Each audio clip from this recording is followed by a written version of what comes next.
रात्रि ध्यान शून्य मन का रहस्य जो सदियों से गुप्त था। क्या कभी आपने सोचा है कि रात की खामोशी में भी आपका मन शांत क्यों नहीं होता? जब शरीर विश्राम चाहता है तो विचारों का शोर क्यों बढ़ जाता है? यह कहानी केवल आपकी नहीं, बल्कि हर उस व्यक्ति की है जो ध्यान में उतरना चाहता है, पर विचारों की भीड़ उसे रोक देती है। सदियों से एक ऐसी विधि गुप्त रही है, रात्रि ध्यान शून्य मन का रहस्य जो सदियों से गुप्त था। क्या कभी आपने सोचा है कि रात की खामोशी में भी आपका मन शांत क्यों नहीं होता? जब शरीर विश्राम चाहता है तो विचारों का शोर क्यों बढ़ जाता है? यह कहानी केवल आपकी नहीं, बल्कि हर उस व्यक्ति की है जो ध्यान में उतरना चाहता है, पर विचारों की भीड़ उसे रोक देती है। सदियों से एक ऐसी विधि गुप्त रही है जो मन को पूर्ण शून्य में ले जा सकती है। एक ऐसी अवस्था जहां अलौकिक शांति प्रकट होती है, शब्दों से परे। यह कोई कल्पना नहीं, बल्कि अनुभूति की बात है। क्या आप इस रहस्य को जानने के लिए तैयार हैं? क्यों रात का समय ध्यान के लिए इतना खास है?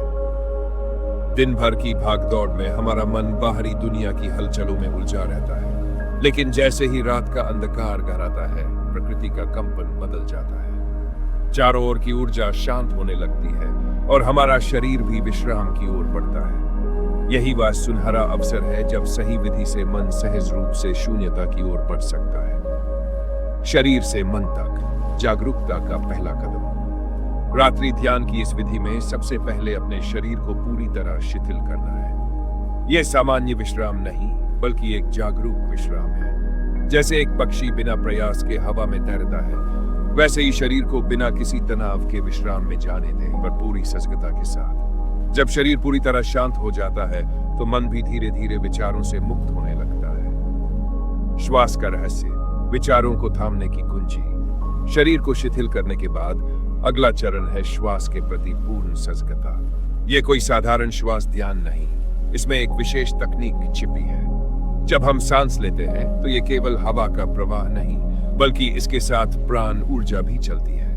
आमतौर पर यह प्राण अचेतन रूप से बहता है, लेकिन जब हम इसे जागरूकता से देखते हैं तो इसका प्रभाव बदलने लगता है। सबसे पहले अपनी सांसों को केवल देखें, बिना किसी नियंत्रण के, बिना किसी प्रयास के। बस उसकी गति को महसूस करें, जैसे कोई बाहरी व्यक्ति देख रहा हो। इससे क्या होगा? इससे आपका मन तुरंत वर्तमान में टिकने लगेगा। जो मन अतीत और भविष्य की यात्रा कर रहा था, वह धीरे धीरे वर्तमान में लौटने लगेगा।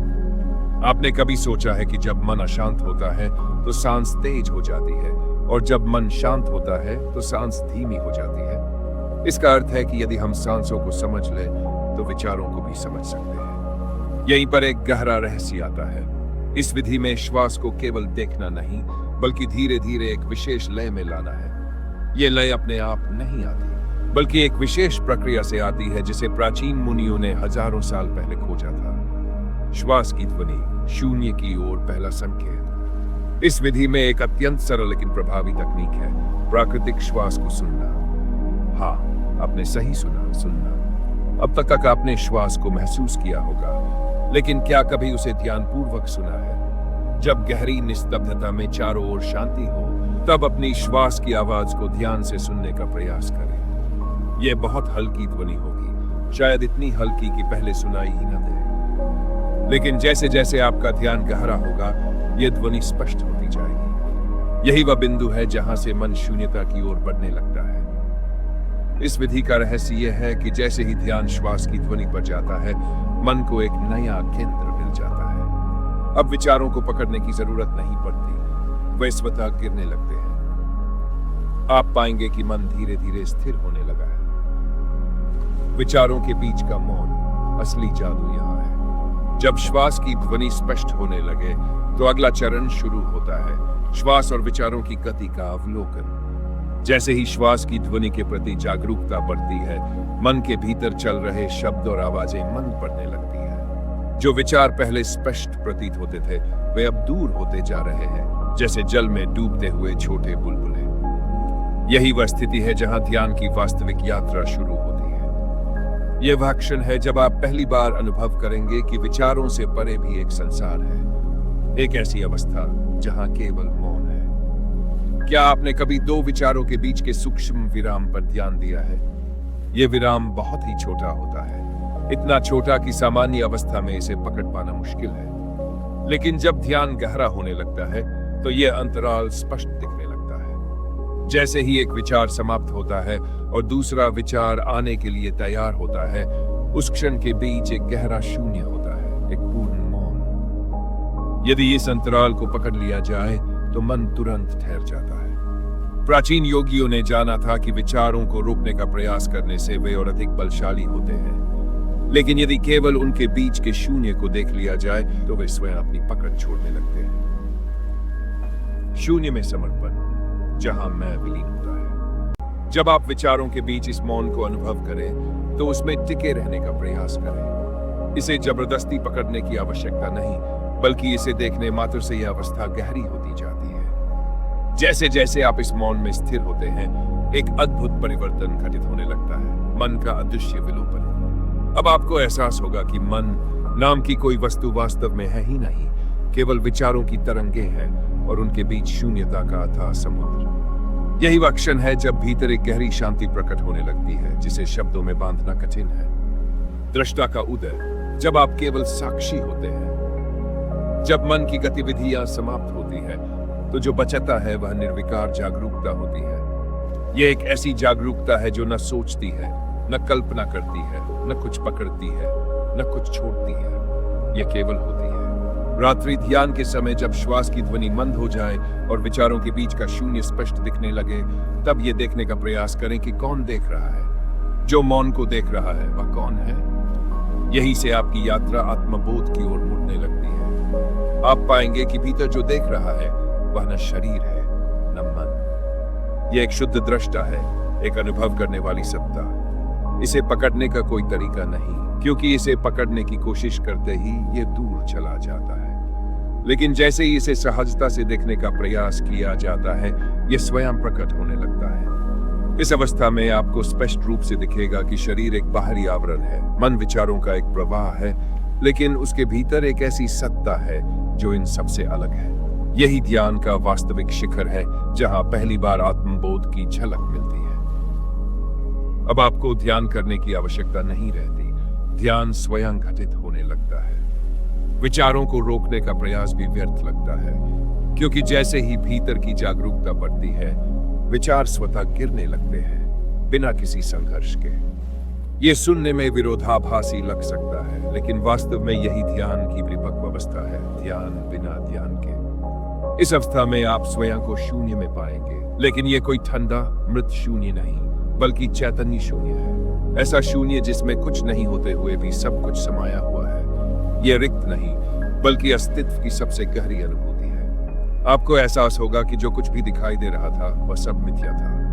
मन एक भ्रम था, विचार एक लहर थी और शरीर एक अस्थायी पड़ाव मात्र था। लेकिन जो भीतर बचा है वह शाश्वत है।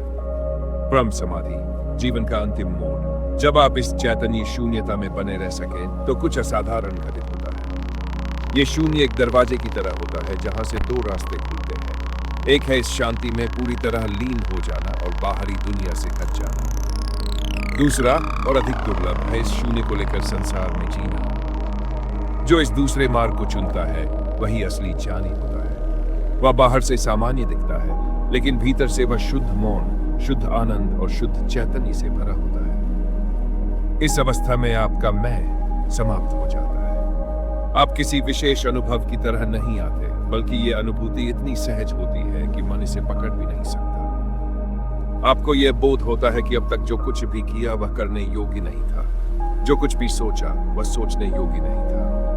आपको यह सत्य प्रत्यक्ष रूप से समझ में आता है कि अस्तित्व में केवल वही बचता है जो शाश्वत है, बाकी सब कुछ क्षणिक है। जब मैं ध्यान कर रहा हूं, यह भाव भी समाप्त हो जाए, तब कुछ बचता नहीं, बस शुद्ध शून्यता, शुद्ध अस्तित्व, शुद्ध आनंद। यहाँ कोई प्रश्न नहीं उठते, कोई उत्तर नहीं मिलते, क्योंकि प्रश्न पूछने वाला भी अब नहीं रहा। जब प्रश्न करने वाला मिट जाता है, तब उत्तर की कोई आवश्यकता ही नहीं रहती। शून्य का ज्ञान। बहुत समय पहले एक महान ऋषि थे जिन्हें लोग निर्विकार कहकर बुलाते थे। एक जिज्ञासु युवक उनके पास आया और पूछा, गुरुदेव, मैंने ध्यान की कई विधियां सुनी है, योग के अनेक मार्ग सुने हैं, लेकिन जो मैं जानना चाहता हूं वह कहीं नहीं मिलता। कृपया बताइए कि वह अंतिम सत्य क्या है। ऋषि मुस्कुराए और बोले, क्या तुम पानी के बिना नदी बना सकते हो?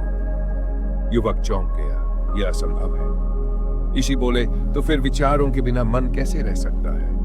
मन तब तक रहेगा जब तक उसमें विचार है, और जब विचार समाप्त हो जाते हैं तो मन भी समाप्त हो जाता है, और जब मन समाप्त हो जाता है तब केवल वही बचता है जो वास्तविक है, शून्य। युवक ने पूछा, लेकिन शून्य में तो कुछ भी नहीं होता। खुशी ने एक गहरी सांस ली और बोले, क्या अंतरिक्ष खाली है? युवक ने कहा, हाँ, अंतरिक्ष तो खाली है। ऋषि मुस्कुराए, फिर भी हर चीज उसी से जम लेती है और उसी में विलीन हो जाती है। क्या यह खालीपन नहीं बल्कि सबसे पूर्ण स्थिति नहीं है? यही शून्यता ध्यान का अंतिम द्वार है। जब मन पूरी तरह से शून्य में समाहित हो जाता है तब ध्यान एक साधन नहीं बल्कि स्वयं का सत्य बन जाता है। अंतिम छलांग, जहां जीवन ही ध्यान है। आप पाएंगे कि शून्यता कोई अलग चीज नहीं बल्कि आपका अपना स्वभाव है।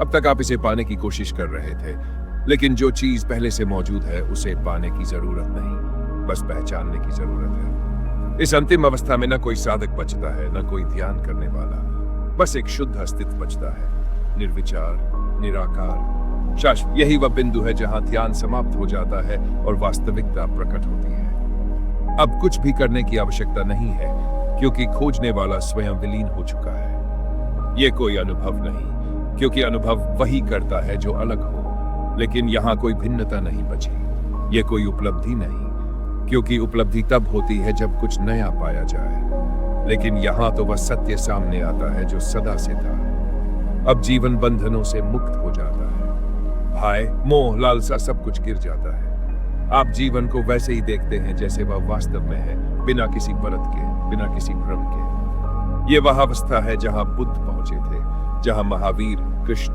नानक, कबीर और मीरा पहुंचे थे। इसे कोई भी पा सकता है जो इसे पूरी तल्लीनता से चाहता है, जो अपने भीतर झांकने का साहस रखता है। शून्यता को पाने की कोई विधि नहीं, क्योंकि शून्यता तो पहले से ही है। बस जो उसे ढक रहा है उसे हटाना है, और यही ध्यान का अंतिम सूत्र है। जो है उसे बस देखने दो, उसे बदलने की कोई आवश्यकता नहीं। जैसे ही देखने वाला शुद्ध हो जाता है, देखने की क्रिया भी शुद्ध हो जाती है, और सत्य स्वयं प्रकट हो जाता है। यहाँ ध्यान समाप्त नहीं होता, बल्कि ध्यान और जीवन एक हो जाते हैं। अब हर क्षण ध्यान है, हर श्वास ध्यान है, हर स्पंदन ध्यान है, और जब ऐसा होता है तभी वास्तविक मुक्ति घटित होती है। प्रिय साधकों, यदि इस ज्ञान ने आपके भीतर कोई हलचल पैदा की हो, यदि इस ध्यान की विधि ने आपको भीतर झांकने के लिए प्रेरित किया हो, तो इसे यही मत रोकिए। इस यात्रा को और गहरा करें, इसे निरंतर बनाए रखें। अगर आपको यह प्रस्तुति पसंद आई तो इसे लाइक करें और अपने प्रियजनों के साथ साझा करें, ताकि वे भी इस अमूल्य विधि का लाभ उठा सकें। हमारे चैनल को सब्सक्राइब करें और बेल आइकन दबाएं, ताकि अगली बार जब हम कोई नया और गहन विषय लेकर आएं तो आप उसे मिस न करें। ध्यान एक यात्रा है और हम सब इस यात्रा में साथ हैं। अगले वीडियो में फिर मिलेंगे एक नई विधि, एक नई समझ के साथ। तब तक शांति, प्रेम और ध्यान में बने रहें।